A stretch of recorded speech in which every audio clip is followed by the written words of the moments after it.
Good business leaders create a vision, articulate the vision, passionately own the vision, and relentlessly drive it to completion. This is a famous quote by Jack Welch, and what really stands out for me in this quote is the fact that relentlessly driving your vision to completion. Truth be told, is a lot of us have visions. We are passionate about them. We articulate them so well, but then the journey to achieving our vision to completion is not a very straight road. There's so many things that come to play. We have so many challenges, and sometimes a lot of the people just end up not doing exactly what they had intended to do, and just they end up doing something completely different. So I relate a lot with this scenario, because when you're trying to achieve something, sometimes you face a lot of internal conflict and even doubt yourself if you're really doing the right thing. So today's guest is someone that I know that is on a mission to relentlessly drive her vision to completion. I have seen her work so hard. I have seen her learn and learn. I have seen her grow. I've seen her build, and I think she does an amazing job, and she continues to build an amazing business. Our guest today is called Lilian Warutere. She's the program lead at Redesign Learning. So what she'll do, she'll tell us what Redesign Learning is all about. She'll talk to us about her journey, how she started, what she's learning along the way. And I know you guys are going to enjoy this story, because I know most of you who are listening probably have these ideas in mind. You're just thinking, huh. So maybe by listening to some people's stories, you'll just kind of find encouragement and just see ways on how you can be able to encourage yourself and just be able to relentlessly drive your vision to completion. You are listening to the Creative Bulb podcast. My name is Masha Tisa, and this is the show where we help you get to your full creative potential. So ladies and gentlemen, let us welcome Lilian Warutere to the podcast.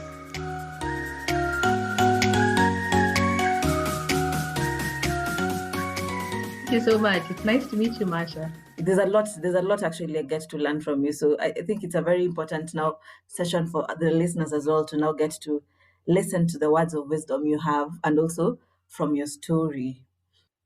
Will you just now take us through who's Lilian?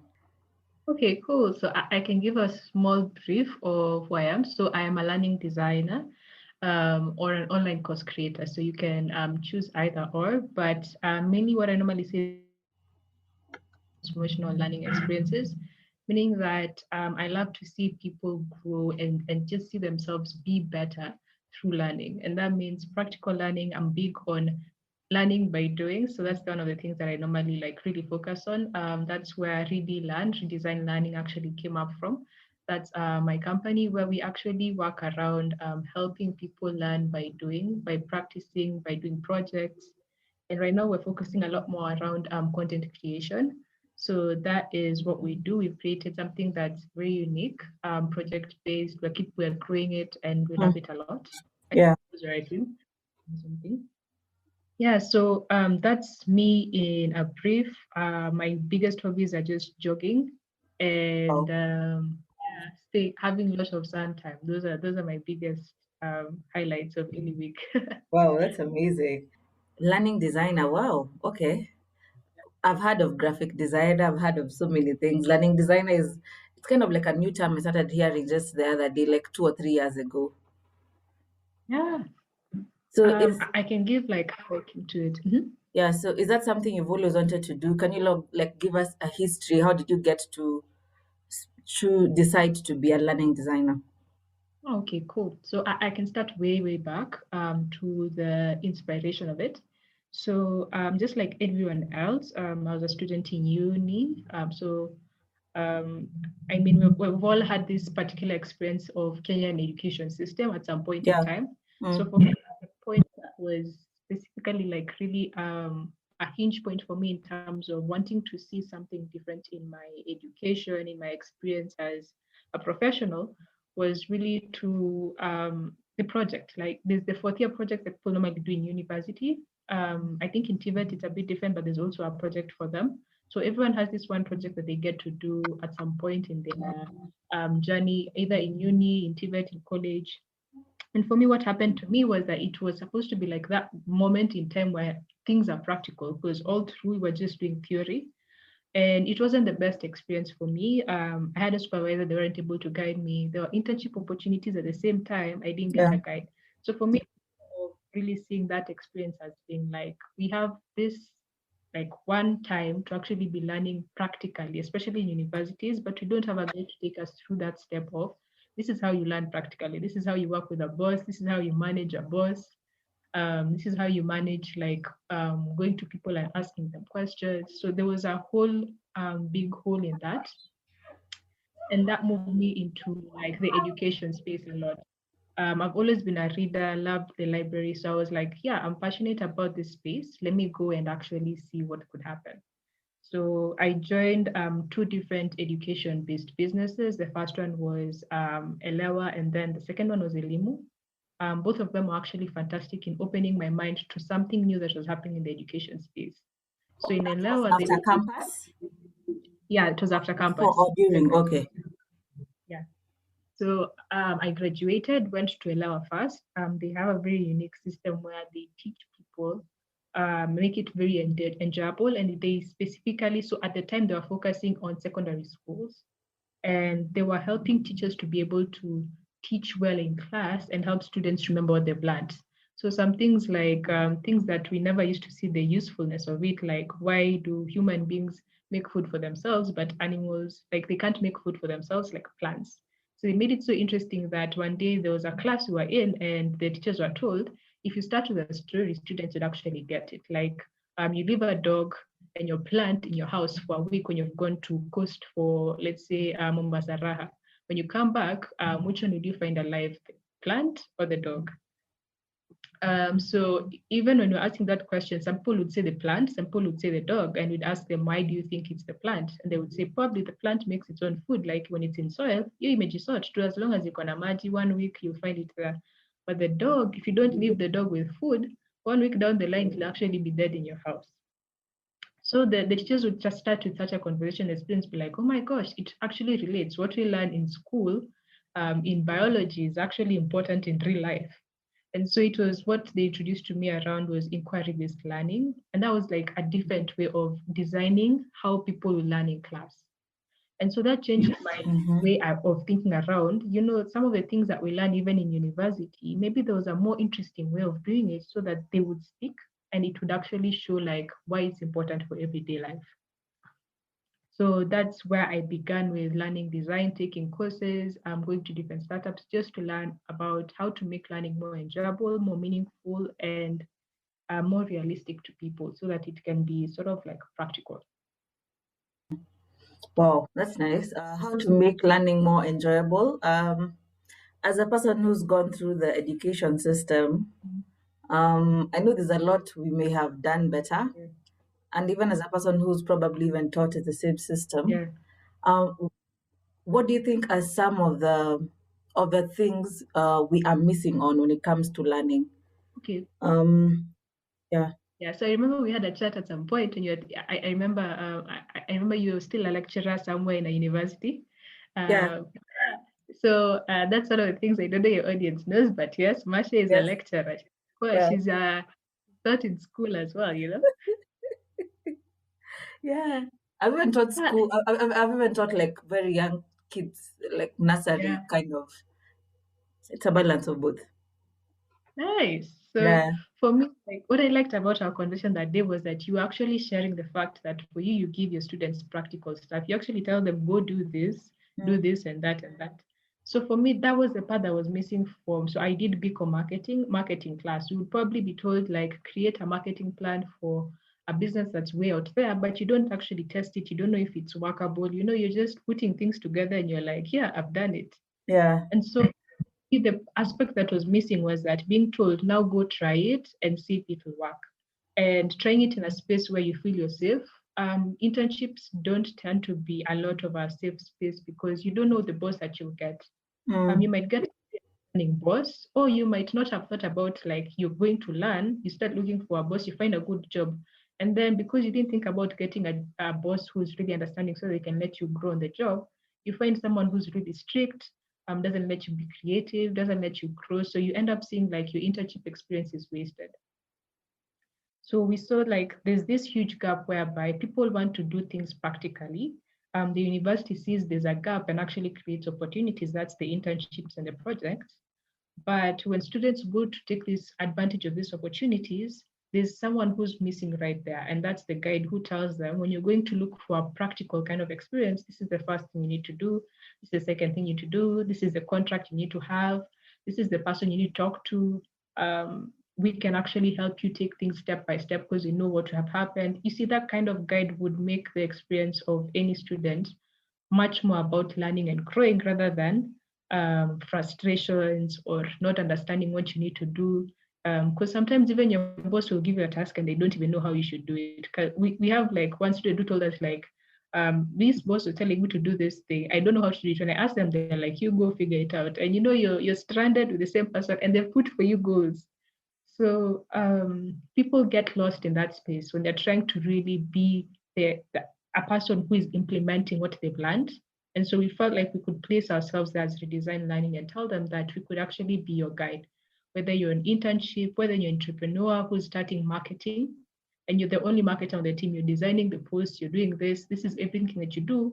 And you're thinking about creating a system to make it work for you because you have so many other things you're doing. So you're an entrepreneur, you're a writer who's creating books, and you've seen that your sales have not gone well, actually seeing how can we help you create a content like system so that people know about what you're going to write before you even start selling it. So entrepreneurs, writers, students, especially marketing and communication students who are doing their internships.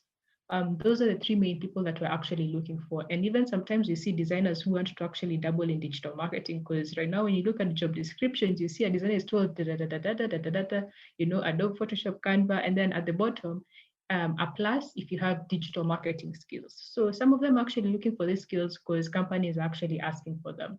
So even designers I feel that we're welcoming to the group because they might end up being multitaskers in terms of yes, you're a designer, but you know the whole process to the point of if any company you tell actually knows that you can do this, then it gives you the edge over everyone else applying.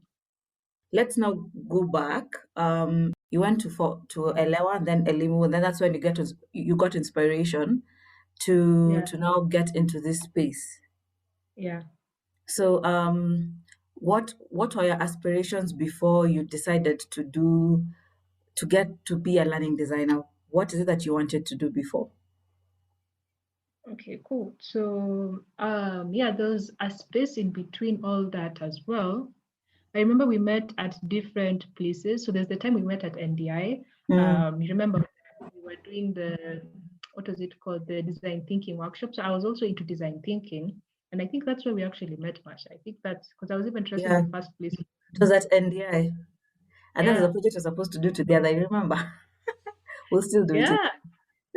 Okay, cool. I hope so. I know Yeah, you're always busy as well. You normally have so many projects. Like you're a multitasker, you have so many 3 million. creative projects. Yeah, But we'll still I'm do always it. like, when the time, yeah, when the time comes, we'll be there and Yeah, we'll see if we can. Ideally, that's where for me, my interest was around design thinking as well. So I was around design thinking, did a few workshops around design thinking, one at NDI, and the other one was at African Nazarene. They normally have like a thing around design thinking. So that was one element that was going on for me, even as I was doing education. And then I think the one thing that really sparked my interest around doing this was when I joined Amani. So there's the Amani Social Innovation Program. Amani helps people enter into the social entrepreneurship space, which is mainly your goal is as an entrepreneur, social good, making more and impact. And that for me really like synced with what I wanted to do. Like I wanted to create a business that yeah, it's making profit, but I really wanted to see impact because for me, that kind of education space is all about helping people to grow. And for me, like one of the things I always describe myself is like I'm a loving teacher who helps people to grow. That's like for me, whenever I see that, that's why I continued redesign learning for the past 1 year, despite challenges of COVID and everything. For me, it's just like when I see our students like see themselves like doing greater things. For me, it's just like, wow, I mean, if I can play a role in that, it feels amazing for me every day. It makes it like worth the while. So for me, yeah, it was more my journey from the two organizations, design thinking, and then understanding what social entrepreneurship was in Amani. And then they helped me start pick off my idea around the course So it started off physical 2019. And then because of COVID, it went online. And being online, it's open for us so many opportunities as an online course. That's nice. Wow, okay. I can see your journey. Everything's like everything kind of aligned. For me, Yeah. I was more interested in design thinking because I also wanted to understand how design can be of impact because I just didn't want to design stuff. But I think that's when I landed into the whole notion of designing for children and just how to get into that space. Through the experience, all of us were able to pick certain things that really would help us in different things that we get to work on. So you go to Yeah. Amani, you learn about social entrepreneurship, and you get to affirm your decision to start. So it was a project at Amani. We started, of course, one of the things that they do is that they challenge people to actually start a project when you're still in the course. So that was something that I also loved. They focus on experiential learning. So you learn stuff and then they actually tell you, you go and do it, and then we'll be the guide for you. So they actually guide you in terms of you need to do this, do that, do that. You come back to them, tell them, oh, this is working, this is not. They teach you around how to experiment. So that was the kind of kick that I needed to actually start off the redesign learning. So we started it off at that moment in time, very simple, like simple poster, put the information there and started asking like employers, because that's what we were actually getting offers. Like, Yeah, would you actually like anyone in your team? Because we're looking at interns, especially an intern to actually go through this program. So we take them through the poster, we tell them this is what the program will be about. Would you actually pay for your intern to actually do this? And some of them were not. But just starting with a poster, that was the beginning of us seeing that testing your idea is just putting it down on paper in a yeah, very good way, putting it, showing it to someone and asking them, would you actually pay for this? And then if they say yes, of course, you learn that opinion is not important. You tell them, like, could you pay now? And they'd be like, hey, no, no, I can't pay now, maybe another day or something. And you'd ask them, okay, could you give us your email? So they give you your email, their email, you keep them updated what you're going your progress, and then they come in at some point. So for me, even it's the process of understanding experimentation and test ideas. So for me, I always say like never tell someone, show them. So for me, I think that helped me understand that when you're testing ideas, just know that your idea, any idea is valid. Like yeah, for me, that was what I got at that point.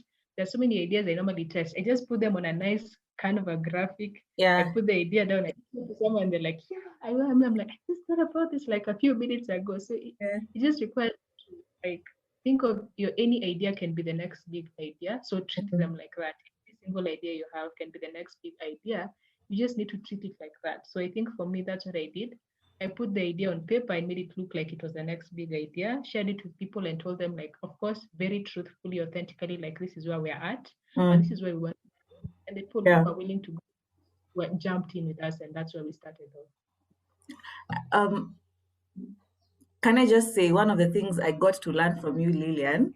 Yeah, I don't know you know it, but the whole point of testing your ideas. There's a time I was doing a recording yeah, on procrastination, and I was saying one of the reasons why people procrastinate sometimes for me is also because of yeah, perfection. So, yeah, because you want your things to be in a certain way, and then the biggest challenge with creatives is because you have a lot of ideas coming in your head. So what yeah, happened is because of perfection, yeah, you end up not doing anything. So I yeah, actually came to realize it's very good sometimes to test yeah, your ideas, see how they'll work, and then so that you get to invest fully into achieving whatever it is that you have in your mind for your idea. So let me yeah. ask you, because I know that people are listening and they're wondering, okay, how do people test the ideas? Would you just break down roughly what are some of the ways we can do this whole idea testing thing? Okay, cool. I can give some of the tips that have actually guided me and maybe examples that can help people be like very practical. So, for example, one of the things that we wanted to test for our students was that halfway through the course, we actually asked them to pitch whatever they've created to their clients. So some of them actually get the clients during the course because you actually tell them, go get a client and this is how you can actually get the client. They get the client and you tell them, one of the ideas we had was that, yeah, we want this to be very practical. So let's have them do a pitch. So I had this idea of the pitch. I went to a Canva template, went and typed out the details of the pitch just in 1 hour. And then after that, I actually showed them to our team member, Melanie, and she was like, yeah, we can actually try this. So I looked for a few people who are interested. I just told them, yeah, there's nothing you're paying. You're just coming to give these people feedback on their strategy, because they create strategy for their content. So they looked at it and they were like, yeah, me, I'm interested. I'm not going to pay. I'm going to get ideas from these students. And they were like, I'm willing to actually come. So these were actually businesses. So we were actually targeting photography businesses at that time.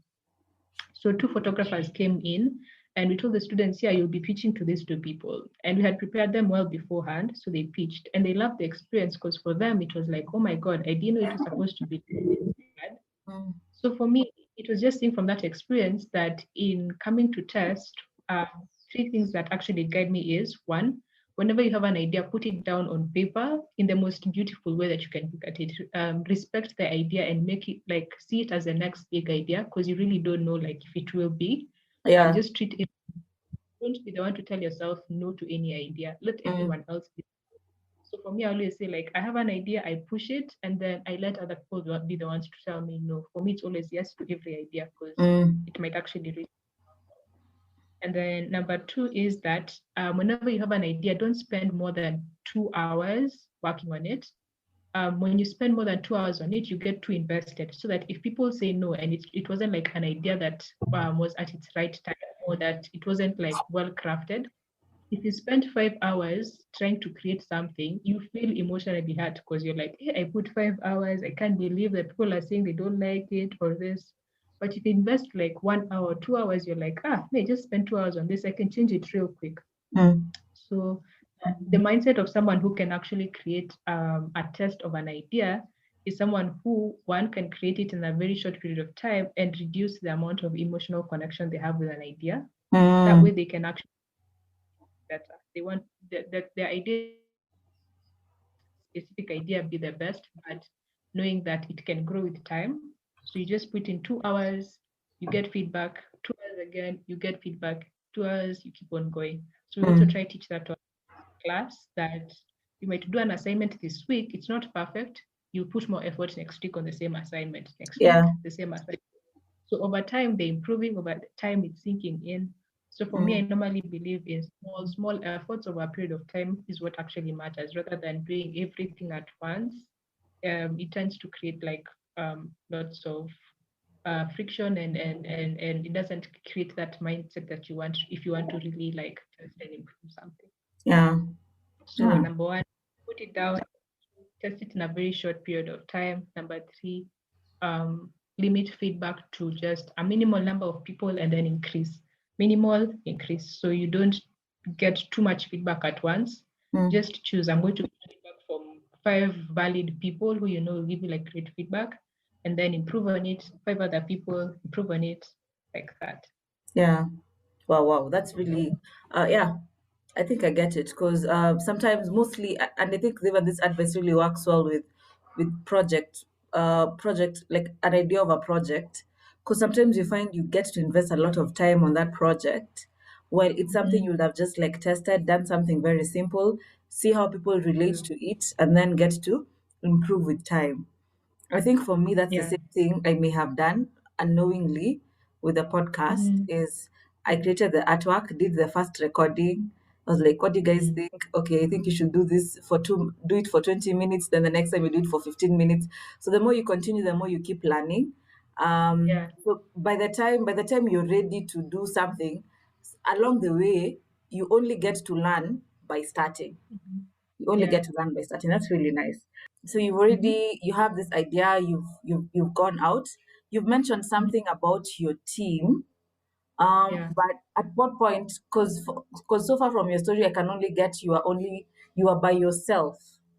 At Yes. what point did you get to have people in your team? So when I was starting off the course, I wanted to focus on something that would be useful for a lot of people, even as we're looking at this landscape of like skills that everyone will actually need.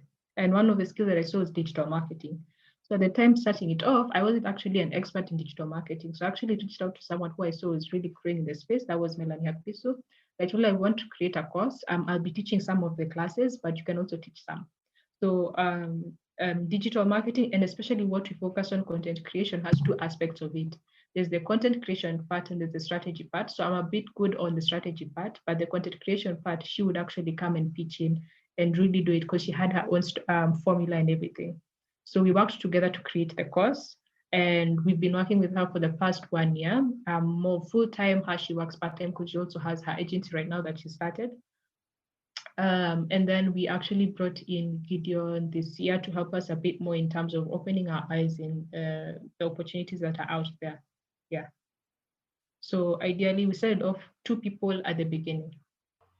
How did you get to navigate in terms of getting people to your team? Were you friends before with them? Mm-hmm. How easy was it for you? Like, what tips would you give for someone who's looking for people to get into their team? Okay. So how I found people was I found people who we connected on in values.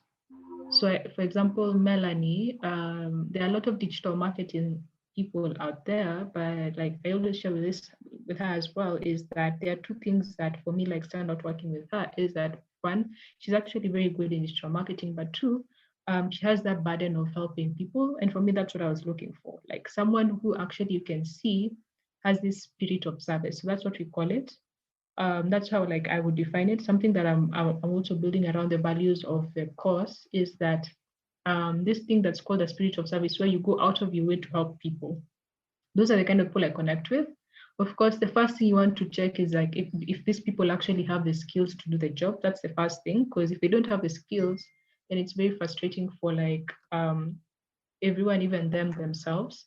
But for me, what I say is that yeah, definitely the skills they have them, yes, but other than the skills, this spirit of service for me is really, really important. Like I look for people who will go out of their way to help people. And so like even for the students that we've had a community for the past 1 year where we're just helping them out. And they don't pay us because it's just the community. They pay for the course. 1 year afterwards, it's actually free to be in the community. We're giving them projects, we're giving them opportunities, we're giving them workshops, not because they're paying us, but because we're kind of people who believe that we want to make an impact. And that impact is seeing each and every person who enters into our community actually get their first job. If it's not their first job, their second, their third, their fourth, and they have people that they're learning from and they're actually like getting a lot from. So the only way we can do that is if we have people in the team who actually have that spirit of service, who know that when it comes to communities, the only way communities actually thrive is when people actually have that spirit of service. Where in a community of 20 people, if 20 people give workshops, 20 people benefit because one person has been to 20 people's workshops. And that means that even as you're teaching others, you're being taught by so many other people. And that's the only way a community can grow really well. What are some of the things you learned from the experience of the first course? Okay, cool. So the first cohort, we normally have cohorts. So there was the first cohort we had in 2019. So what we did was that actually was now, so for me, it was more of like Melanie was coming in to teach. So for me, I would do the hard work of getting the students. I would do the hard work of marketing. So Melanie was coming in to actually now share her expertise during those classes. So when I was looking for someone to work with, actually that's the first time we met with Gideon. So that's when he helped me actually connect to the lecturer in a particular university, Catholic University, to be able to work with a few students to actually train them. And we priced the training really low because we wanted to actually see and give the students maximum value just to like show them what we could do.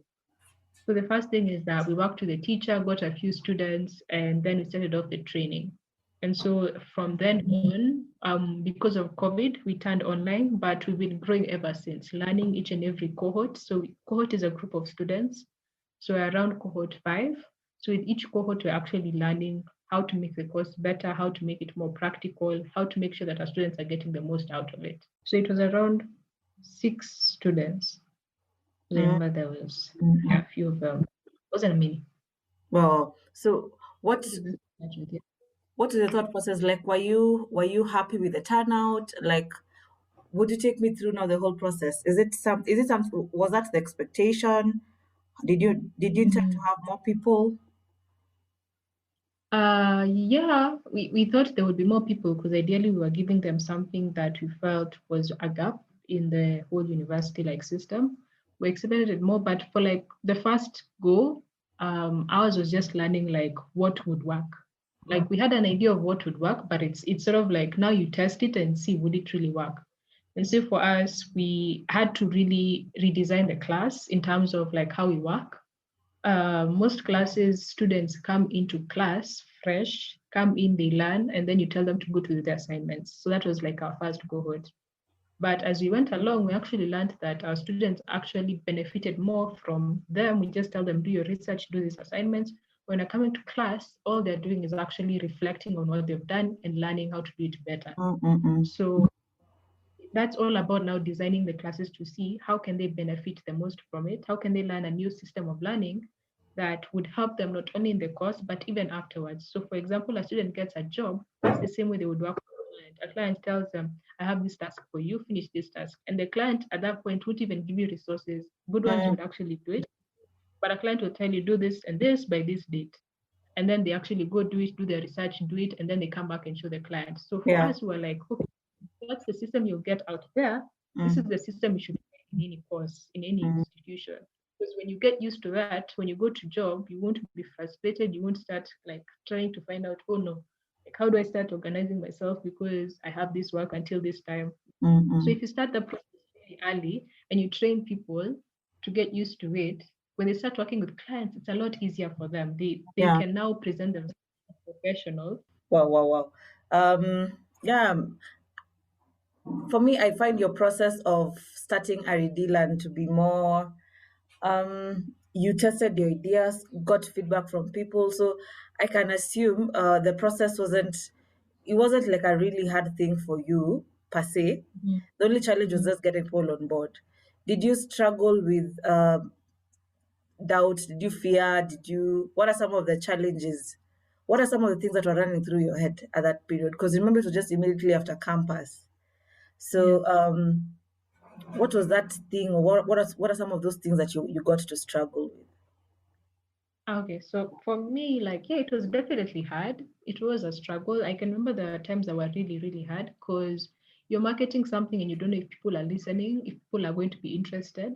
Yeah, And you're like, okay, and I'm doing this full time at the moment. I was doing it full time. So it was like, it's a lot of, it's hard. It was really, really hard. And ideally, that's the kind of thing that we try and solve for our students because we've experienced it, that sometimes even as an entrepreneur, a writer, a designer, or like a student, if you're doing a marketing job, marketing can make it so hard for you to get your goals that ideally it even removes the passion you have for whatever you're doing. So even for like, you can see it even with writers and entrepreneurs. Like you're an entrepreneur, you have a very great product, but because you haven't hacked marketing, it makes you feel like you're not meant to be doing that particular job that you want to do as an entrepreneur or even a writer. yeah, You feel that that just because you can't market well or you haven't been doing it well, because you're not seeing the output of sales, you're like, hey, is this what I'm doing as an entrepreneur? Maybe you make cutlery or you make art, and you're like, I don't know if this art is for me because marketing is telling me that it's not. So ideally, what we're trying to do is to help people start thinking of or marketing to be something that's not going to stop you from achieving your goal in whatever aspect you're looking for. Either as an entrepreneur, a writer, or even as a marketing intern, you want to be that star in that job.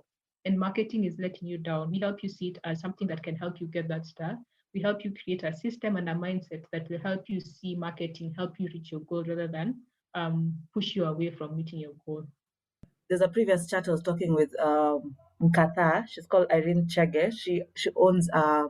a craft business, and for her, she has a sales and marketing background. And most of the feedback that was coming in from different people was most people actually have a very good product. Like bakers have very nice cakes. The people who make amazing things. The people who have a very good Yeah. product. But then marketing Yeah. becomes that one thing no one wants to really think about. You know, you might even have the Yeah. business, right? But then marketing is just one of those things we don't really want to get to. So it's really Yeah. nice for not people like you now who come in and now are providing solution to this whole marketing pain, because most of the times we just want to Yeah. create, we don't want to market. Yeah. So let me Yeah. ask. So, Lilian, and for Aridila, that means I have a Mhm. business and I need marketing. So what it does is, Yeah. are you training? So that means you're training me to learn how to market, or can you as well give me Yeah. someone from your team to market? How do you now, like, if I approach you with that kind of problem? So what are you doing for me as a person? So it depends. We have a very specific target. So we mainly target young professionals between the age of 18 to 27. Yeah. Reason being, we want to create a course that's very specific for them because that's the gap we were seeing. Like we were targeting people in college, in university, or high school leavers, or people who are entrepreneurs early in the stage of, even when you're in uni, you started actually doing a business and you're taking it off even after you've graduated. So those are the people that we're looking for. But we also work with people who are looking for interns. So when we train them, we actually create our own database and we tell people, like, if you're looking for an intern, we can actually connect you with people. We tell them to create a portfolio, look at the work that they do, and you can actually be able to tell this is someone I'd like to work with. So we work both ways. Either we can train you if you're within like the range of people that we're actually focusing on. If you're not, if you're a bit further off, we actually and we'll probably create products that anyone who is not within our audience can be able to still learn with us. But for now, the main thing we offer is that we connect you with someone who we've trained and they Mm-hmm. can help you out. Oh, okay. Oh, that's nice. Yeah. Now, there's something you'd mentioned. You'd mentioned about being full time.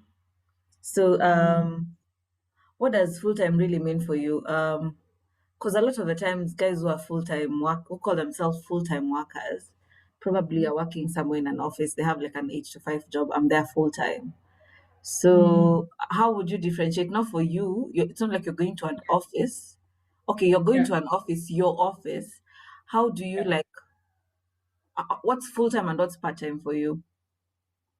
So full time means that I'm working from home, but I'm organizing my time such that like I'm in my own office. So I plan out my day with the fact that I want to design the course. So I'm either designing the course or doing marketing or teaching a class. So sometimes it's a combination of three depending on the month. Sometimes it's a combination of only two, just designing and marketing the course. So that's for Mm-mm-mm. me what's a full-time job. So I have very supportive parents who've let me actually do this for the past 1 year, and it's actually been interesting for me just learning really, really fast, doing a few courses. So right now I'm also doing a course around creating transformational online experiences. So that's actually what I'm focusing on. So I've been multitasking, learning and implementing for now. Um, that's why I always encourage people, if you can, especially in uni, and that's even why we're doing what we're doing.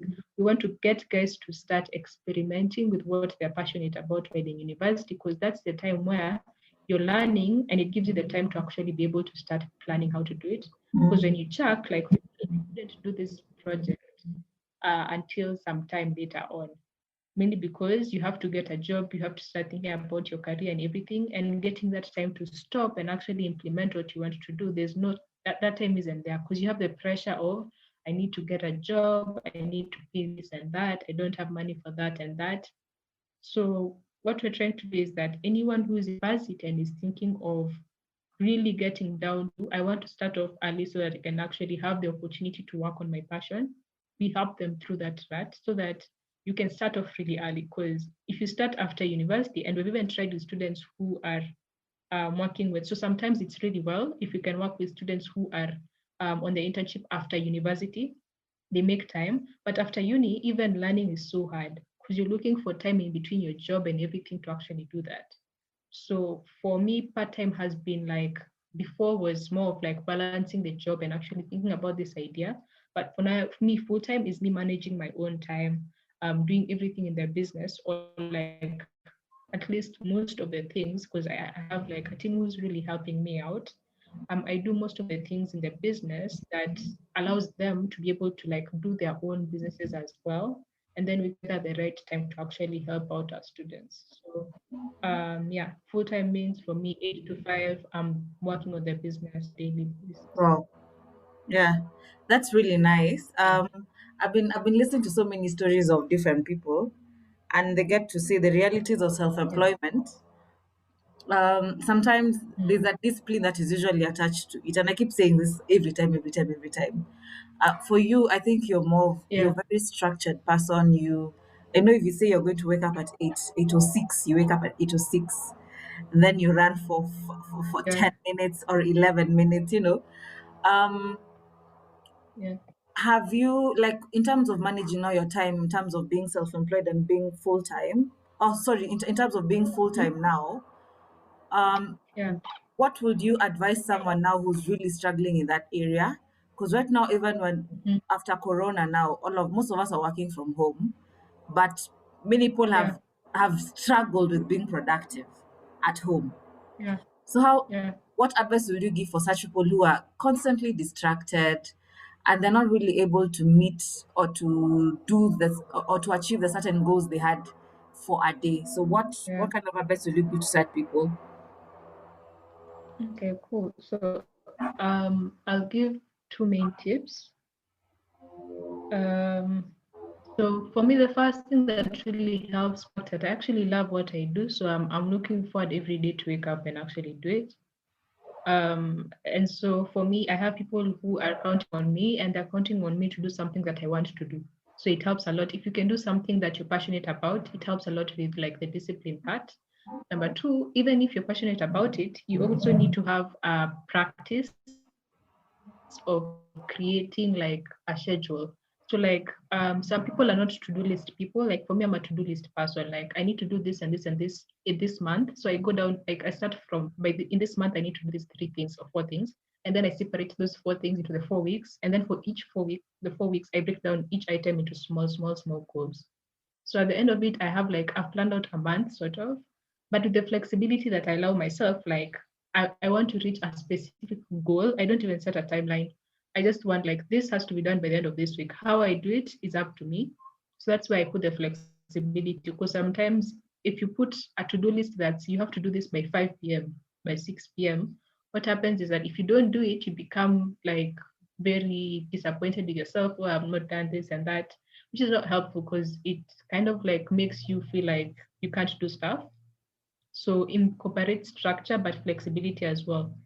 And then give enough time so that if you feel sick, you can actually decide to take a break of 1 hour. If you feel like you need a break and just need to walk outside, you have a break of 1 hour in between. So make time for things that are just life, mainly because you might plan for stuff, but this week something happens and you don't get to work the whole week. And you need to be able to understand that that's life. You're not a machine per se. Yeah, and God wouldn't let you be a machine that every week is like in accordance to Lilian's plan, this will happen. He'll always interrupt your plan in one way or the other. So be willing to be interrupted. And if you can create time for interruptions, for me, it's always like if you have a goal you need to reach in the next 2 weeks, start 2 weeks before so that if there's any interruption in the second week, you're like, hey, at least I had started before. So for me, I also plan in mind that one, I need to be empathize with myself, that sometimes I love days I don't want to work. Sometimes there are things that will happen that I can't control. Sometimes things will happen and I don't feel like working on that day because I'm really tired. I start work really early so that if those days come in, I'm still okay. So that's sort of like creating structure such that it allows anything that happens in life can happen, but you're still a bit in line, like you've given yourself enough space. I hear you. I hear you 100%. It's just, I think it all boils down to being disciplined, but then also being very kind to yourself. Because when you're at home, sometimes there are a lot of distractions that come. As long as you have goals you have to meet Yeah, at the end of the month or at the end of the week, even if you do them, even if you do other things and do them in one day, as long as you've met those goals, yeah, for me, I still see it as progress. So that's another way to look at it. yeah, So you are running, you're full time on your business. yeah, Have you? Because I know I've seen people most of the times. Like I've talked to a few people who decided to not get into business immediately after campus, because you know your yeah, schoolmates are working. They're earning money outside here. They're working for yeah, different companies, different jobs. You're here with this yeah, idea, you're trying to see get to work, and the yeah, challenge about business is sometimes things work. Sometimes things just yeah, don't go as you had planned, but you just have to keep pushing. So yeah, Have you ever has it ever crossed your mind sometimes to have you ever like had those doubts in your head of feeling yeah, I'm I'm unemployed? Has some of those thoughts crossed your mind? Feeling you're unemployed, feeling you're not enough, maybe you should stop this thing and now go get a job or just do something else. What are some of has something like that ever crossed your mind? Yeah, definitely. Like it happens like often, but like one of the things I always say is that I'm learning to be more flexible. Like there was like someone once told me that, especially like it applies to finance, that uh, sometimes you need to be able to don't be trapped in a box. So for example, he was explaining to me something around finance, and he was saying that if you don't understand finance, then you're trapped in a box, mainly because you can't make decisions around finance, so finance traps you inside that box. And it's like that with many things in life. The same thing with even the thing that you're passionate about, that at the same time that there's something that they're giving you energy and like you really like it. But if you are not flexible around how you work around it, it becomes sort of like your box as well. So that even at some point, if your business is not working well, doesn't mean that it's going to end. I mean, everyone who even famous people have times when their businesses didn't work well and they had to take a break to go, but they have to think about their business sort of like they can't be imprisoned by their business in terms of um it has to be done this way, like I can't take a break and think about this and that. If your business becomes your prison, then you it's still a prison, you'll end up suffering a lot and you Yeah. won't love your passion the way you loved it. It's more about understanding that being flexible with the fact that every idea has its own time. It might have its peak and then its low moments. And you need to be able to tell yourself that in those low moments, what can I do to sustain the business so that when it peaks again, I can start coming. So if you feel like you need to come from full time to part time and then go back to full time, make wise decisions such that you're the one who's controlling the narrative of the story, not the business, not your passion, in terms of like you're so trapped by it that you can't see the benefit of thinking outside the box so that you keep it surviving. So Mm. that's one thing that I'm constantly done. And then the other thing is that yeah, I have learned that you're always choosing your pain. Like every decision that you make, you're choosing the kind of pain that you're willing to take. So for me, for example, if I have a friend who's really doing well at PwC, she has chosen that because she has chosen a specific kind of pain that she's willing to take. For Mm. me, I'm not working in PwC because I would rather have the pain of not working there than not working on my passion right now because this is the time for it.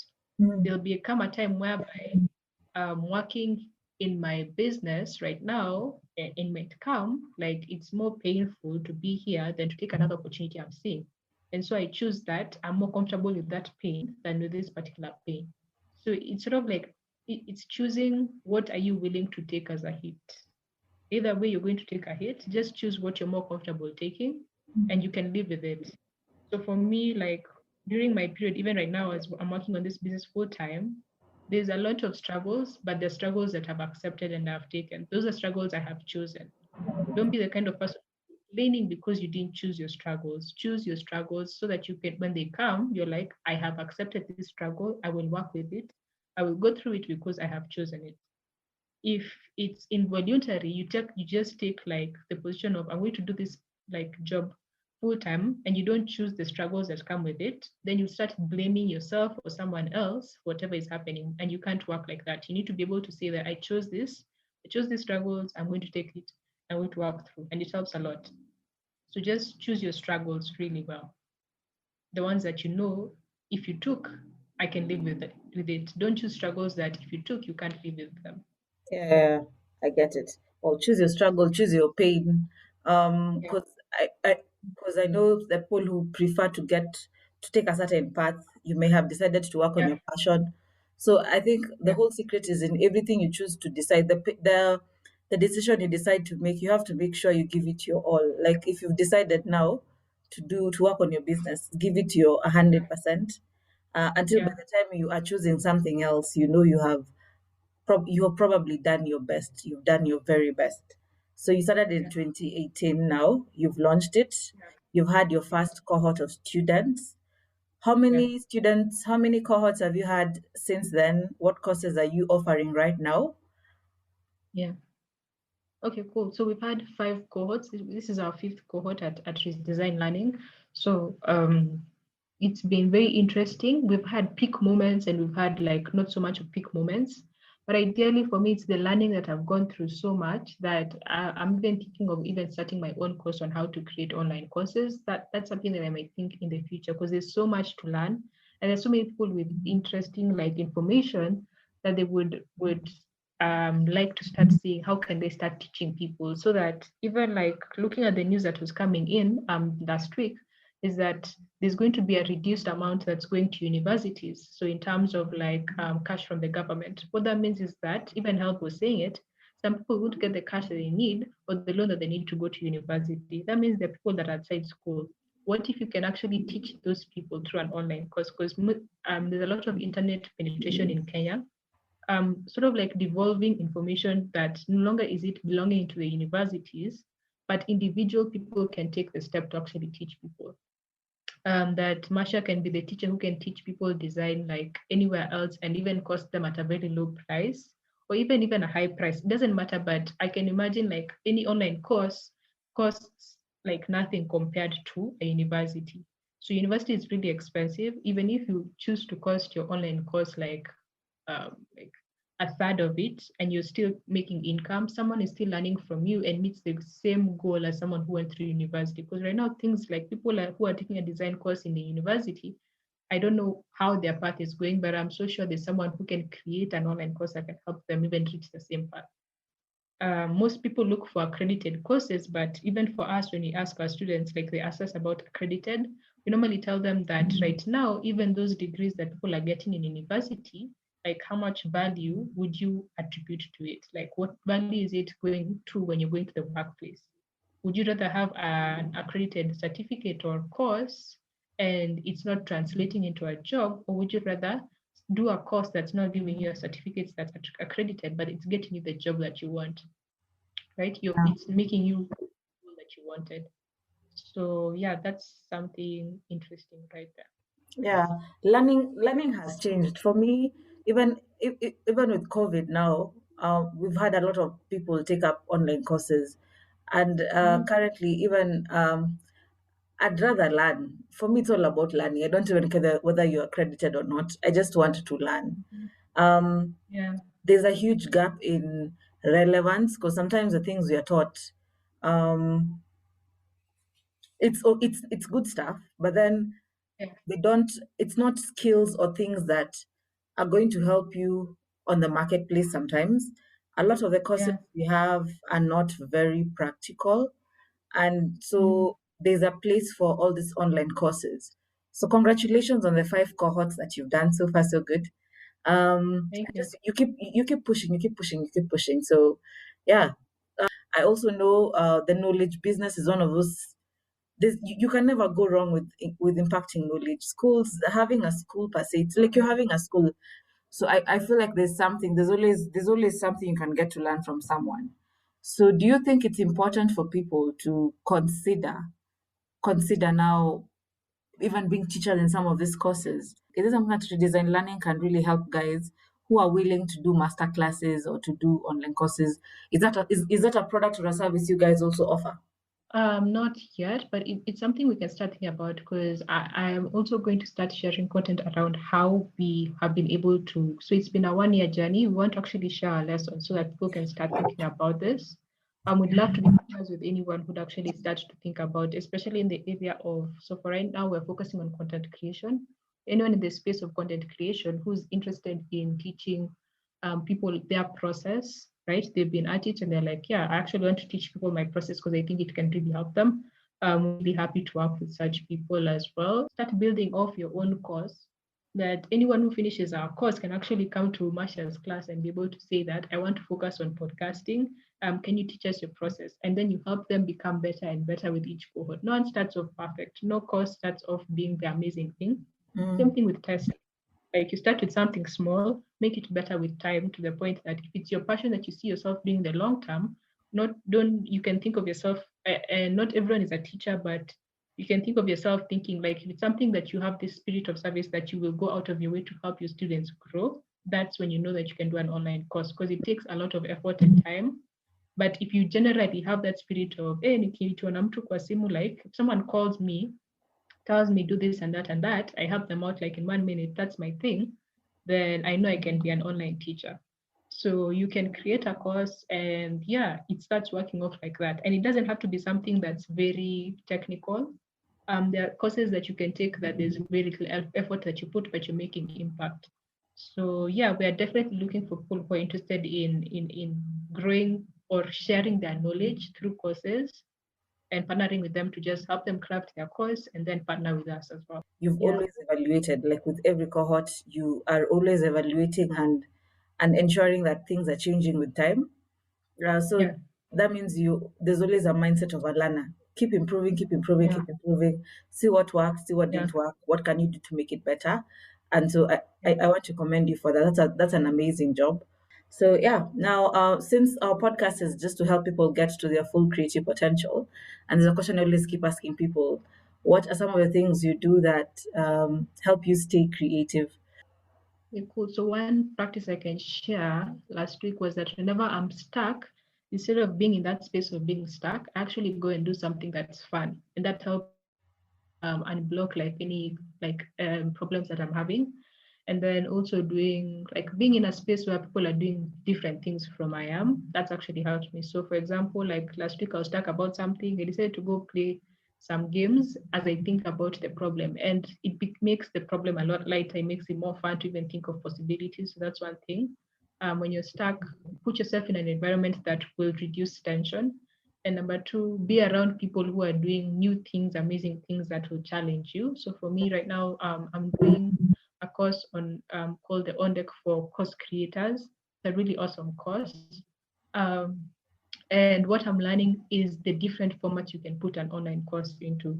There's so many formats that people are doing that I'm like, wow, I've only scratched the surface. Like there's so much more that I can do, so many more opportunities, so many things I can learn, that it humbles me to the point of I am constantly looking for ways to implement. So ideally making space in each week for me to try something new, something that can really help me stay like in the field that I am, because I feel like there's something I can do that's new. Yeah, oh, that's nice. Um, Yeah. you've mentioned about the course that you're doing right now, because it really helps you. It's also good for me. I think it's very wrong for someone to create in isolation. I know we are. It's during a lockdown, not necessarily a lockdown right now, because at least things have opened up. But staying at home by yourself, creating by yourself, letting no one know about what you're doing is one of the inhuman things you can do to yourself as a creative. It's always good to just get yourself out there and get to see what other creatives are doing. Do you have any particular books? Do you have not necessarily? Do you have any particular books that you enjoy reading that maybe you might want people to try out that have really shaped the way you do and think? So for now, I listen more to podcasts. The Mm-hmm. one podcast that I listen to a lot is called the Craig Crucial podcast. So Yeah, he yeah, is a leadership. Yeah, I love his podcast because he's so real. He's welcoming. He has different people who do amazing things coming, and they're giving you real tips. So that I love. Of course, I listen to Mashatisa as well. So I'll keep the creative podcast, it's the nice. creative bulb podcast. Yeah, So those are the resources I'd give guys. I think for me, I love the podcast because I get to interact with him on a weekly basis. I learn yeah. something new very quickly and I'm able to implement it. You've mentioned things about your work ethic. You've mentioned things about redesign learning, the things you've been able to learn from it, your ups and your downs. What's that one piece of advice or those pieces of advice, whatever, that you'd want to tell someone who's listening to this podcast? Someone who's aspiring to like start a business like yours, who has not tested the ideas. For me, I think for you it's just Mm. testing ideas. What advice would you have for someone with this idea and they're looking to be as successful as you are? I can't say I've been like okay, so I won't say no to myself. So I have had many successes and there's some failures as well. So that's what I would love to highlight right there. But I think the one thing that I try do all the time is that I never want to be the person who says no to myself. Like any idea I have, anything I want to implement in the next 1 week, whatever feeling I have, it will never be me who will say no to that idea. I will just do it anyway. So like however big, however small, I'll just do it. And then I'll let everyone else give me the feedback. But for me, I always say that I'll be my yes person. And I think that's the biggest challenge that most people have. Like you have an idea and you're the first person to like detract it or make like say no to yourself. I would advise people never to be that person. Never be the person who says no. Like let everyone else be that person, but you always say yes to every idea that comes your way, as long as it's good, of course. If it's bad, then yeah, it's definitely a no. But a good idea for me is an idea that looks to help people or serve people in a way that it can help them meet their goal in a positive way. So for me, any idea that I feel that can help people meet their goal and make positive impact, that's a good idea. And that means anything that comes to my mind that's helping people, I just say, let me try it. Let me try it. Let me try it. Let me try it. I never say that no, it won't work. I always say, let me try it. They are the ones who will tell me if it won't work. And then if they Yeah. say no, I try it in a different. Then they tell me no again. I try it a different again. And then they say yes. I'm like yes. Finally, you agree with me. So Yeah. never be the one to say no. Never be the one to say no to yourself. Whenever an idea just comes, say yes to the idea, write it down. Of course, you may not have to, it can be a distraction Yeah. when you have so many things coming in. So you're trying everything out. Of course, you clearly need to have strategy. Yeah. You have the idea, yes, but plan. At least achieve the goals you had for the week, but then at the same Yeah. time, also say yes to the different ideas. That's something I'm getting to learn from you. So even as we wind up, um, you have mentioned something about some failures you've been able to have. So would you mention like what are some of the low moments that you've had and how did you navigate and what did you learn from some of those experiences, even as a business or whatever? Okay, so I can share that one really quick.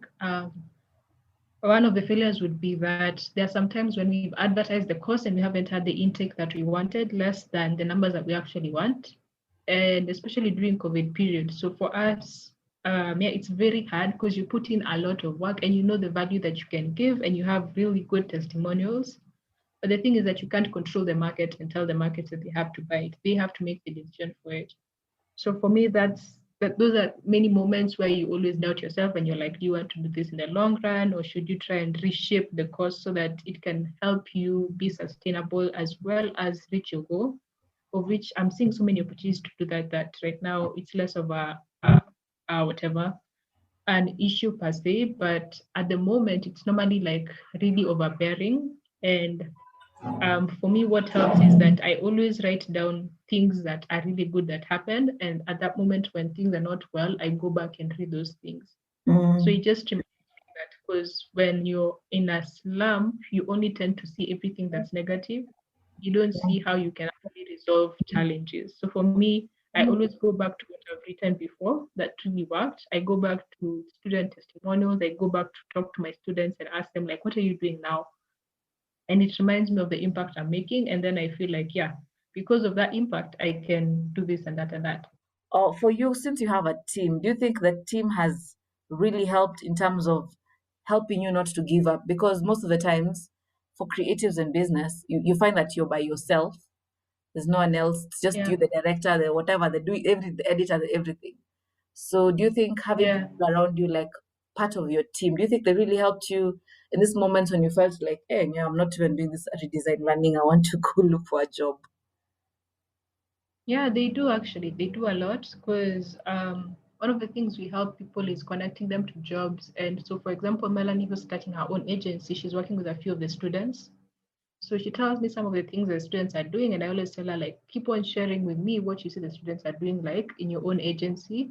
And for me, those messages help me see, like, okay, they're still growing. So if I bring on more people, bring more partners who are willing to take the students on, and we have really exceptional students. So for me, it's more of looking for partners who, if we connect them with students, we ask them to share those stories with us. So Melanie has been really helpful in terms of like helping me see what students are doing what the students are doing, then it reminds me why we started what we started. As well with Gideon, he opens my mind up in terms of like seeing opportunities as well.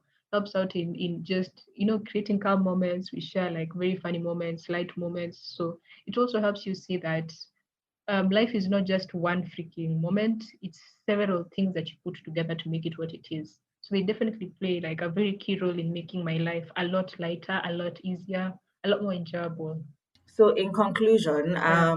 what's the thing you'd want people to know? I think it's just that one thing for never be the person to say no to yourself. So I think I have like a quote I got to post on Twitter once. I posted this. So there are two quotes. The first one was around perfection. And this guy was saying that the reason people procrastinate specifically, and even for me, I saw it for myself, was the fact that you're creating more time for yourself to make something perfect. But for him, he was explaining the fact that there's nothing that human beings create that will ever be perfect. So you're actually procrastinating the inevitable. That even if you give out whatever you're creating now, it will be not perfect. If you do it 2 days from now, it will still be not perfect. So if you might as well just do it today because it's not going to be perfect any time in the future. So for me, understanding that, I was like, whoa, so you mean I've been procrastinating because I think that if I do it tomorrow, I think it's a better day to do it. It's not going to be a better day. It will not come out any better at all. It will just be imperfect, right? There's levels of imperfection, but in the end, it's still be imperfect. So if you get the opportunity, just do it now. It will be imperfect. Tomorrow it will be imperfect. Be imperfect. So don't procrastinate because you feel that that creating for yourself more time will actually help you reach there. And then there was this thing that the coach was saying is if I'm not for myself, then who will be for me? If I am not for others, what am I? And if not now, when? So for me, the Wow. first part is really good. Yeah. It's by Rabbi Hillel. But the thing that really asked me is that if you're not for yourself, who will be for you? You're getting. So if I'm not the one who says yes to my idea every time it comes, who will be that person? Mm. Absolutely no one. No one else is in your head apart from you when you hear those ideas. So if you kill them the first moment they come in, everyone else will shoot them down. But if you present your idea, it may be a simple idea, but you present it like it's the next big idea. You'll find out some people actually think it's awesome, and you're like, hey, I wish these people knew how simple this idea was in my head. I just make it look, what it was, how I felt it was. So if you're not for yourself, know that there will be no one else who will be there for you. So never be the one to say no to yourself. How can people find you and your business? So you can find me on Twitter, Lilian Chico or Redilan, re_Dilan, or you can just search Redesign Learning, you'll find us. So, and then for me specifically, Lilian Chico, Lilian and then CIKU. You'll find me on Twitter and you'll find everything of us there. You can find a link to our course on our page for Twitter. And yeah, you can also find me there. Text me if you have any questions or tweet something and I'll always retweet it. So I'm always looking to partner with people who love to help others grow. And if you want to start that journey, then I'd be glad to connect you with that. Thank you so much, Lilian, for taking your time to do this podcast. I wish you the very best with Redesign Learning.